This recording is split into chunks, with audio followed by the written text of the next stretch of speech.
Selebgram Ayu Aulia mengungkapkan dugaan bahwa Gubernur Jawa Barat, Ridwan Kamil, telah dijebak oleh Lisa Mariana.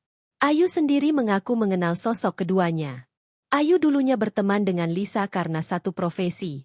Dia juga memiliki hubungan baik dengan istri Ridwan Kamil, Atalia Praratya. Selain itu, Ayu pernah bekerja sama dengan Ridwan Kamil ketika masih menjabat sebagai gubernur. Dugaan bahwa Lisa menjebak Ridwan Kamil diungkap oleh Ayu. Sebab, ternyata Lisa sudah hamil ketika bertemu Ridwan Kamil untuk pertama kalinya. Lebih lanjut, Lisa memang mengaku kepada Ayu bahwa dirinya tengah hamil. Ayu juga sempat mengantarkan Lisa mengecek kandungannya di bulan September 2021. Di situ baru diketahui bahwa usia kandungan Lisa sudah 4 bulan. Sedangkan momen pertemuan pertama Ridwan Kamil dan Lisa adalah di bulan Juni 2021. Artinya, jika memang benar anak itu darah daging Ridwan Kamil, seharusnya usia kandungan Lisa pada bulan September itu bukan 4 bulan.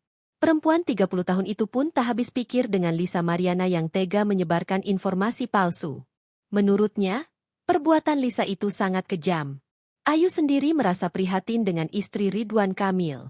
Atalia disebut sangat sedih akibat kabar miring yang menimpa suaminya.